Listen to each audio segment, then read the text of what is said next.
मंचरे बसी मोर पूज्य जेजे, उपस्थित साधु सन्त गुणीज्ञानी वर्ग, मोर प्रिय परिजन समस्त उद्देश्य मोर प्रणाम। कहवाकू तो बहुत किछि तांका विषय मोर इच्छा थिला, कहीं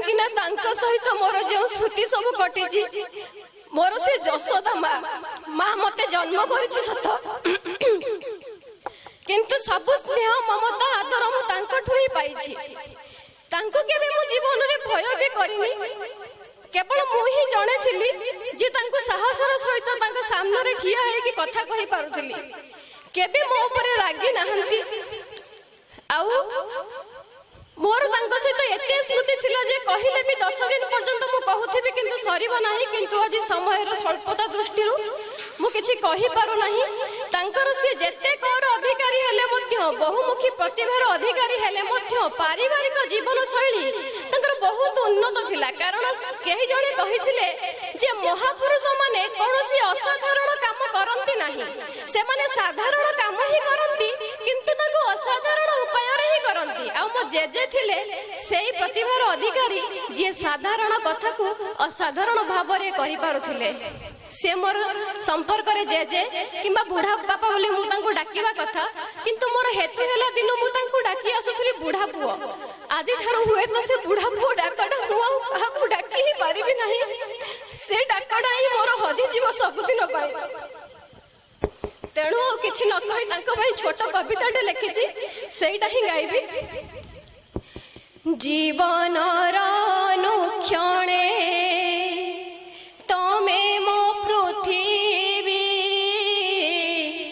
कि लेखिबी तम पाई शब्द जाए हजी। तमे बापा तमे माँ तमे मो संसार, तम बिना ए जीवन लागुछि असार। तम प्रेम तम स्नेह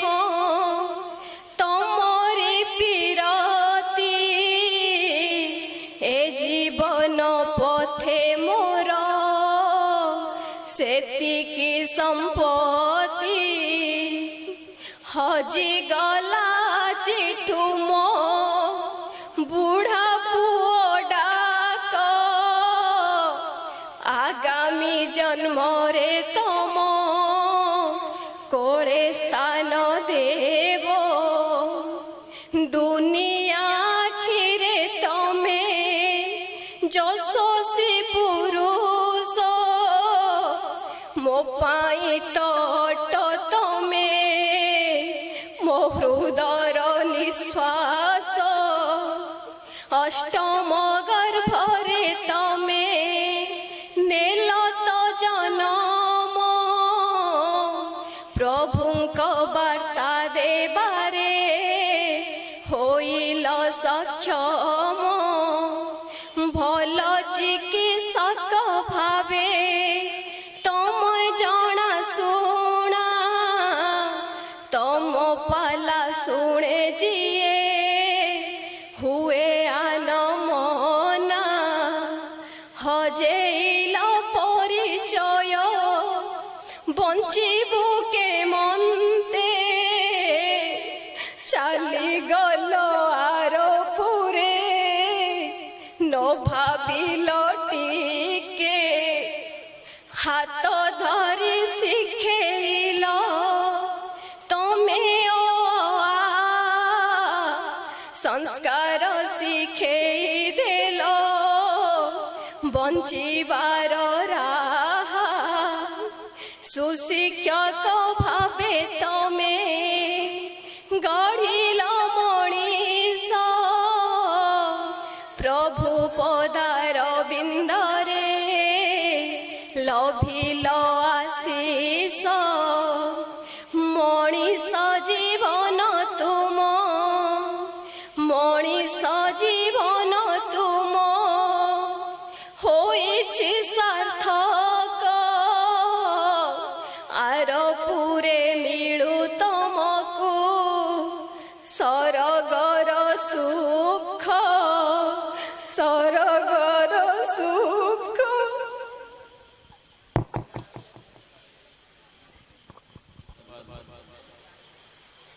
जीवित अवस्था ए स्थान को अनेक थर आसी मनीषटीए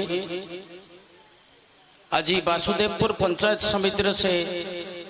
अध्यक्ष रूप में अवस्थापित हुई कार्यरत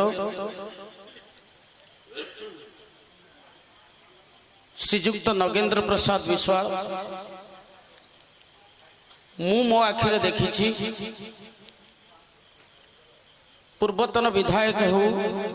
बा मंत्री मानक सहित अनेक थर से उच्च विद्यालय रे बाई ग्राम रे तांकु नै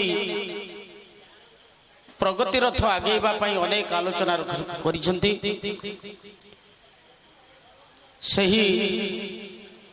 प्रतिभादीप्त पुरुषों को वरेण्य अध्यक्ष को मु निवेदन रखिबी से तांको उद्देश्य रे स्मृति समवेदना ज्ञापन करिबी।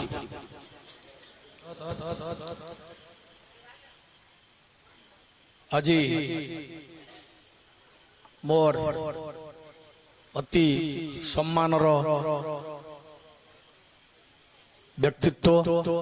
ए अंचलर जड़े बाग्मी पुरुष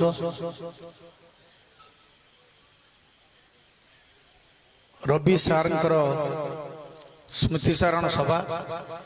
ये सभारे सभापति करचंती अंचलर जड़े विशिष्ट व्यक्तित्व सम्मानीय डॉक्टर सुरेंद्र पंडा महोदय सभा परिचालना करुचंती सान भाई शरत मोहन महोदय आगे उपवेशन करिथिबा रवींद्र सारंकर गुण एवं गारिमारे एवं तांकर वर्तमान अभिभूत थिबा समस्त सम्मानीय व्यक्तिवृंद सर्वप्रथमे मो रवींद्र सारंकर अंतर आत्मा को गभीर श्रद्धांजलि मोर हृदय भितर दौची आशा रखुछि से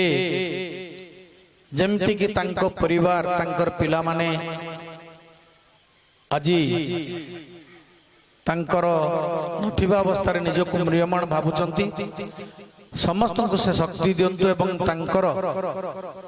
स्मृति रे जो माने गुंजरित अछंती समस्त को से शक्ति दियंतु एवं समस्त मन भितरे तांकर स्वरूप थाउ तांकर चिंतन थाउ। गोटे कथा मोर मने पड़े गरुड़ पुराण अनुसार आमर जो आत्मा देहत्याग करती से आत्मा निश्चित भाव में एकादश पर्यंत निज बासभवन रे नहंती एवं आजिका दिन निश्चित भाव में रवींद्र सारंकर आत्मा एठी अछि आमे जहा कहउछंती से निश्चित भाव में सुनुछंती तापरे परे तांकर पुनी को आंगुलिए शरीर धरी को गर्भावस्था को जीवे एवं पुणी पुनर्जन्म नेबे जहा आमे आमर आध्यात्मिक पुराण रे जानिचंती। सार जणे केवल शिक्षक नथिले एक आलोक वर्तिका जे कि समाज निजर ज्ञान बल बाग्मिता बल शिक्षा स्वास्थ्य आध्यात्मिकता ये सबुर बाणी बांटुले। मोर संपर्क हुए तांको सहित 92-95 भितर जते बेले देखंती हसी दे टिके मुंडरे हाथ मारी दियंती परवर्ती समय तांकर सुपुत्र ज्ञानेन्द्र एवं बहु विद्यानार झियो ये अंचलर मो स्कूल ले वर्तमान बरुंडा स्कूल हेडमिस्ट्रेस अच्छी रश्मि समस्त सहित मोर गोटे व्यक्तिगत जोड़ अच्छी बहुत भल संपर्क अच्छी से स्वस्तिक ठाकुर जड़े बहुत बड़ अनुगामी जो माने एठी अछंती मु देखुची समस्त मु प्राय बहुत लोक को जानी समस्ते ठाकुर आश्रित एवं तांकर परिवार सहित मोर गोटे भल व्यक्तिगत संपर्क अच्छी एवं से कथा रहिबो भगवान करंतु ତାଙ୍କର ଯେଉଁ ଦିଗ୍ଦର୍ଶନ ତାଙ୍କର ଯେଉଁ ଚିନ୍ତନ ଥିଲା ଯେଉଁ ପ୍ରକାର ଆବେଗ ଥିଲା ତାଙ୍କ ଭିତରେ ସମାଜ ପ୍ରତି ତାଙ୍କର ପରିବାର ଯେଉଁମାନେ ପିଲାମାନେ ଅଛନ୍ତି ତାଙ୍କ ନାତୁଣୀ ଆଜି ସୁଖୋଚ୍ଛ୍ୱାସ କରୁଥିଲେ ତାଙ୍କ କଥା ମନେ ପକାଉଥିଲେ ବୁଢ଼ା ପୁଅ କଥା କହୁଥିଲେ ସେତେବେଳେ ନିଶ୍ଚିତ ଭାବରେ ରବି ସାରଙ୍କର ଆତ୍ମା ଶାନ୍ତି ପାଇବ ଯେତେବେଳେ ତାଙ୍କ ପରିବାରର ସମସ୍ତେ ଏବଂ ଆମେ ସମସ୍ତେ ଯେଉଁମାନେ ଆଜି ତାଙ୍କର ଅବର୍ତ୍ତମାନରେ ନିଜକୁ ଦୁଃଖ ଜଣାଉଛନ୍ତି ଏବଂ ତାଙ୍କ ପାଇଁ ଶୋକୋଚ୍ଛ୍ୱାସ କରୁଛନ୍ତି ସେତେବେଳେ ଯଦି ଆମେ ତାଙ୍କର କିଛି ସୁଗୁଣର କିଛି କିଛି ଗ୍ରହଣ କରିପାରିବା ସେତେବେଳେ ହିଁ ପ୍ରକୃତର ଶାନ୍ତି ସେ ତାଙ୍କର ଆତ୍ମା ପାଇବ ଯଦି ଆମେ ତାଙ୍କର କିଛି ସୁଗୁଣର ଅଧିକାରୀ ହେଇପାରିବା ସେ ଯେମିତି ଏକାଧାରରେ କେତେ ଜ୍ଞାନ କେତେ ଗୁଣର ଅଧିକାରୀ ଥିଲେ ଏବଂ ତାଙ୍କର ସାଂସାରିକ ଜୀବନକୁ ଯେମିତି ଜଣେ ମଣିଷ ଯେତେବେଳେ ସଂସାରକୁ ଆସେ ଗୀତା ଭାଗବତରେ ଅଛି ଚତୁର୍ଦ୍ଧା ଯୋଉ ଆମର ପୁରୁଷାର୍ଥ ଧର୍ମ ଅର୍ଥ କାମ ମୁଖ୍ୟ ଚତୁର୍ବର୍ଗ ଫଳ ପ୍ରାପ୍ତି କରିବା କଥା ମୁଁ ନିଶ୍ଚିତ ଭାବରେ ଅନୁମାନ କରୁଛି ରବି ସାର୍ ସେ ଚତୁର୍ଫଳ ଯେଉଁ ଧର୍ମ ଅର୍ଥ କାମ ମୁଖ୍ୟ ନିଶ୍ଚିତ ଭାବରେ ପୂରଣ କରିଛନ୍ତି ଗୋଟେ ପୂର୍ଣ୍ଣାଙ୍ଗ ସାଂସାରିକ ଜୀବନ ଅତିବାହିତ କରିଛନ୍ତି ଏବଂ ସ୍ନେହ ପ୍ରେମ ସମସ୍ତଙ୍କୁ ବାଣ୍ଟିଛନ୍ତି ଏବଂ ତାଙ୍କ ପିଲାମାନଙ୍କୁ ମଣିଷ କରିଛନ୍ତି ଏ ସଂସାରକୁ ଏ ତାଙ୍କ ପରିବେଶକୁ ତାଙ୍କର ସାମାଜିକ ବ୍ୟବସ୍ଥାର ଯେତେ ଥିବା ଲୋକଙ୍କୁ ସୁନ୍ଦର ଦିଗ୍ଦର୍ଶନ ଦେଇଛନ୍ତି ଆମେ ନିଶ୍ଚିତ ଭାବରେ ତାଙ୍କର ଯୋଉ ସେଇ ନୀତିରେ ଅନୁପ୍ରାଣିତ ହବା ଏବଂ ତାଙ୍କର ଆଦର୍ଶରେ ନିଜକୁ ହଜେଇ ଦେବା ସେତେବେଳେ ଆମେ ଜାଣିବା ପ୍ରକୃତରେ ତାଙ୍କର ଯୋଉ ଭଲ ପାଇବା ସ୍ନେହ ଆମ ଭିତରେ କିଛି ଅଛି ସମସ୍ତଙ୍କୁ ଧନ୍ୟବାଦ ଓಂ ତତ୍ସତ୍ ଜୟ ଜଗନ୍ନାଥ ଆଉ ମାମୁଙ୍କ କଥା ଆକ୍ଚୁଆଲି କହିଲେ ସରିବନି ଗୋଟେ କଥା ଏଇ ଠାକୁରଙ୍କର ଉଜନାରେ ବାହାରିଥିଲା ପଢିଥିଲି ଭଲ ପାଇବାର ନିଦାନରେ ଭୁଲି ଯିବାର ବିଦାୟ ବନ୍ଧୁ ପାଇଲ ତୁମେ କେଉଁଠାରେ ମାମୁଙ୍କୁ କେହି ଭୁଲି ପାରିବେନି ମାନେ ଯେମିତି ଆପଣ ଫଟୋ ଦେଖୁଛନ୍ତି ଇଏ ଫଟୋ ସତକେ ସେମିତି ଅଛି କିରେ ବିଜୁ କେତେବେଳେ ଆସିଲୁ ଭୁବନେଶ୍ୱରରୁ ଆଉ ସବୁ ଭଲ ତ ଆଉ କେତେ ଦିନ ରହିବୁ ଘର ଆଡେ ଆସିବୁ ଏଇ ଯେ ତାଙ୍କର ସବୁ କଥା ଗୁଡାକ ମାର୍ଜିତ ଥିଲା ମୁଁ ଥରେ ଫୋନ କଲି ମୁଁ ତାଙ୍କ ମାଧ୍ୟମରେ ଦୀକ୍ଷା ନେଇଛି ମୁଁ କହିଲି ମାମୁଁ ମୋର ଦୀକ୍ଷା ଡେଟ୍ ଟା କେବେ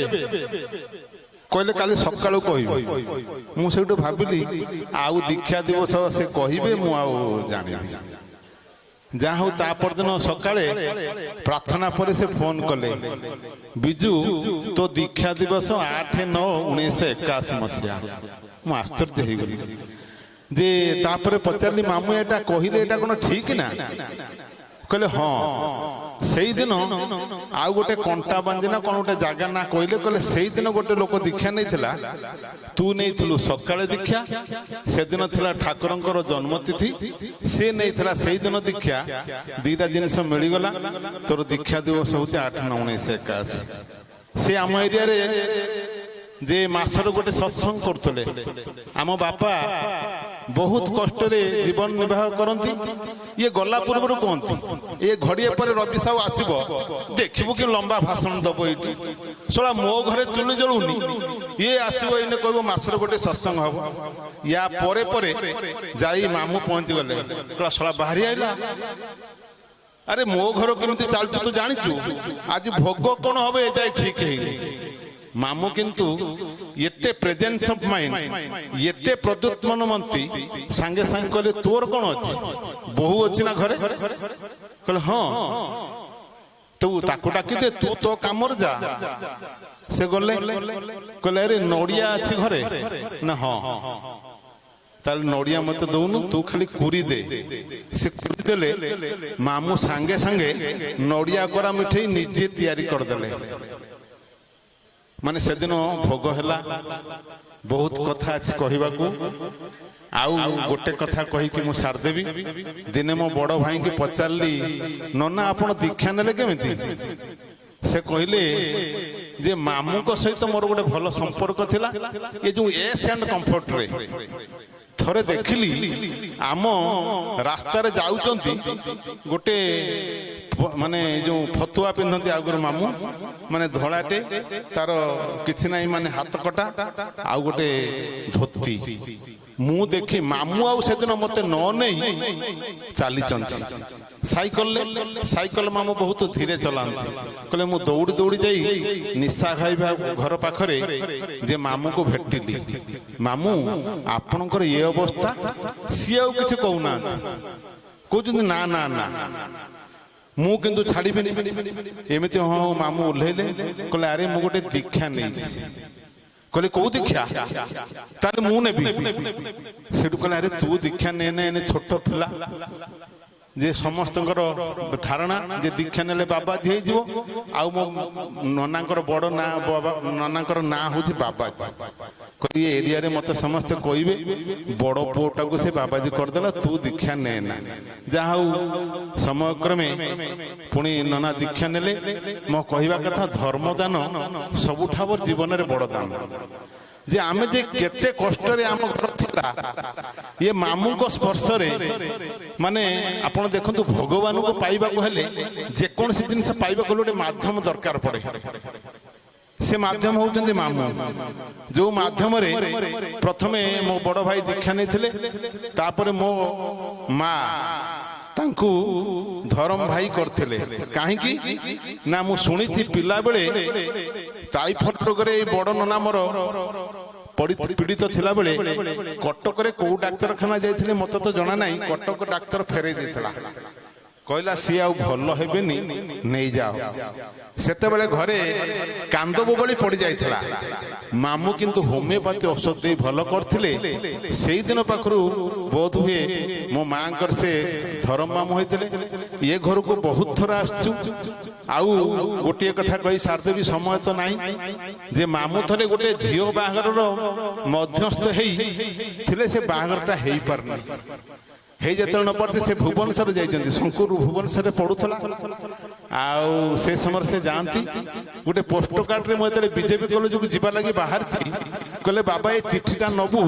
ଟିକେ ପୋଷ୍ଟ ବକ୍ସରେ ଡ୍ରପ୍ କରିଦେବୁ ମୋର ସେଥିରେ ପିଲା ବୟସ ମୁଁ +2 ପଢୁଛି ମୋର କ୍ୟୁରିଓସିଟି ହେଲା ଯେ ଚିଠିରେ କ'ଣ ଲେଖା ହେଇଛି ଟିକେ ପଢିବା ଏତେ ସୁନ୍ଦର ଅକ୍ଷର ମୋ ଅକ୍ଷର ତ ଆପଣମାନେ ଦେଖିଲେ ଆଶ୍ଚର୍ଯ୍ୟ ଯିବେ ଏତେ ଖରାପ ବି ଲୋକ ଲେଖନ୍ତି କିନ୍ତୁ ଏତେ ସୁନ୍ଦର ଭାବରେ ସେ ଲେଖିଛନ୍ତି ସେଥିରେ ନାଁ ଲେଖା ଅଛି ମାନେ କିଛି ହଁ କଥା ଲେଖା ହେଇନି ବାହାଘରଟା ହେଇପାରୁନାହିଁ କିନ୍ତୁ ଏମିତି ସାହିତ୍ୟରେ ଲେଖା ଯାଇଛି ସେ ଝିଅର ବାପା ଦେଖିଲେ କେବେ ମନ ଦୁଃଖ କରିବ ନାହିଁ ଯେ ରେ ମାମୁଁ ଥିଲେ ମିଡିଏଟର ଝିଅ ବାହାଘରଟା ହେଇପାରିଲା ନାହିଁ ମାନେ ଏମିତି ବହୁତ କଥା ଏ ଘରକୁ ଆସିବେ ମାମୁଁ ବାହାରେ ଥିବେ ଗୋଟେ ଲୋକ ଆସିଥିବ ତା ଘରେ କଳି କରିକି ଏ ତୁ ଥା ଏଇଠି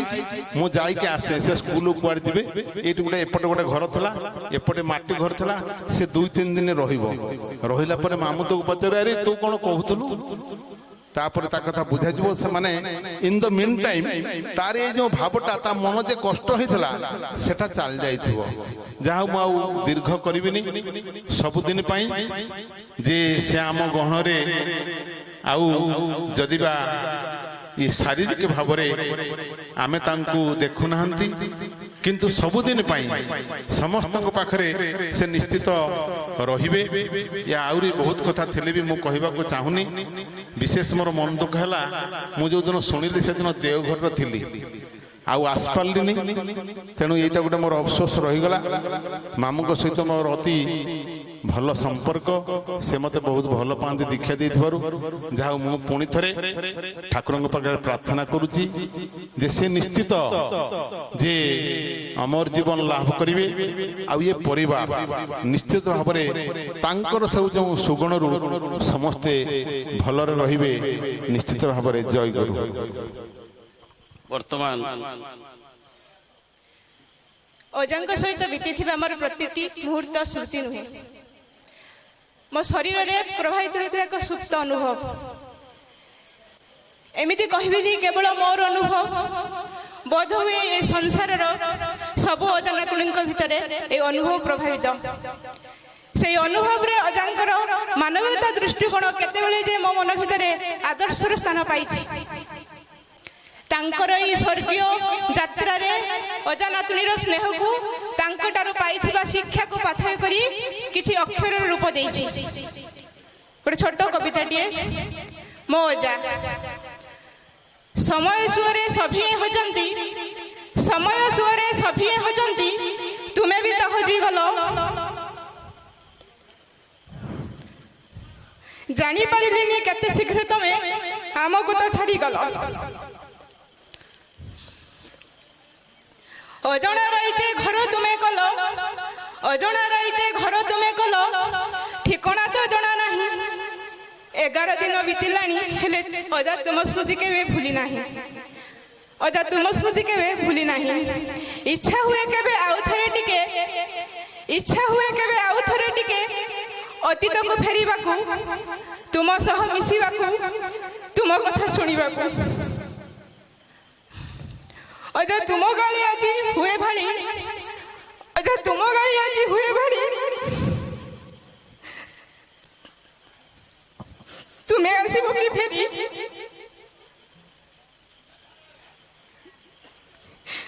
ହେଲେ ଅତୀତ ଆଉ ଫେରିବନି, କେବେ ବର୍ତ୍ତମାନ ଆଉ ଆସିବନି, ପୂର୍ଣ୍ଣ ହେବ ନା ଇଚ୍ଛା ମୋର। ଏବେ ତୁମେ ଯେଉଁଠି ଥାଅ ଭଲରେ ଥାଅ, ଶାନ୍ତିରେ ଥାଅ, ଆଉ ଖୁସିରେ ଥାଅ, ଏତିକି ପ୍ରାର୍ଥନା ମୋର, ଏତିକି ପ୍ରାର୍ଥନା ମୋର।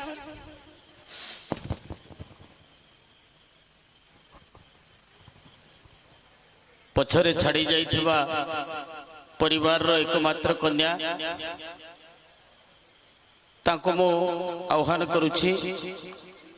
ସେ ସ୍ମୃତି ଶ୍ରଦ୍ଧାଞ୍ଜଳି ଜ୍ଞାପନ କରିବେ।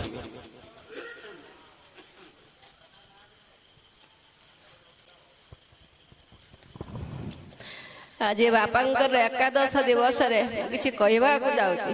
ଆଜି ମୁଁ ଏଠାରେ ଠିଆ ହୋଇଛି, ହୃଦୟର ଅପାର ବିରହ ନେଇ। ଦେବକୀଙ୍କ ଗର୍ଭରୁ ଯେମିତି ଅଷ୍ଟମ ସନ୍ତାନ ରୂପେ ଶ୍ରୀଯୁକ୍ତ ଶ୍ରୀକୃଷ୍ଣ ଜନ୍ମ ନେଇଥିଲେ, ଠିକ୍ ସେମିତି ରବୀନ୍ଦ୍ର ପ୍ରସାଦ ସାହୁ କାଳୀଦେବୀଙ୍କ ଗର୍ଭରୁ ଜନ୍ମ ନେଇ ସାରା ଜିଲ୍ଲାରେ ସୁନାମ ଅର୍ଜନ କରିଥିଲେ। ମୋ ବାପାଙ୍କର 6ଟି କରେ ଅଧିକାର ହୋଇ ନିଜ ଆଶ୍ରୟ ତରୁର ଶାଖା ପ୍ରଶାଖା ମେଲି ଦେଇଥିଲେ। କାହିଁ କେତେ ଦୂର, ମୁଁ ଖାଲି ମୋ ବାପାଙ୍କୁ ହରେଇନି, କାହିଁ କେତେ ଲୋକ କାନ୍ଦୁଛନ୍ତି। କେ ସୁଶିକ୍ଷକ, ସୁଲେଖକ, ଦକ୍ଷ ବିଚାରକ, ପାଲା ଗାୟକ ଓ ସୁଚିକିତ୍ସକଙ୍କୁ ହରାଇ ଆମ ସହ ବାପା ଶାରୀରିକ ଭାବେ ନାହାନ୍ତି, କିନ୍ତୁ ତାଙ୍କ ଶିକ୍ଷା, ଆଦର୍ଶ ଓ ଭଲ ପାଇବା ଚିରଦିନ ଆମ ସହ ରହୁ। ବାପାଙ୍କ ବିଷୟରେ ଗୋଟେ କବିତା। ବାପା,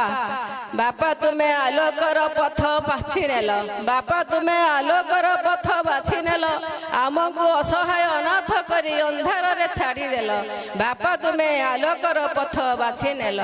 ସାଗର ଗଭୀରତା, ପର୍ବତର ଉଚ୍ଚତା କ'ଣ ମାପି ହେବ?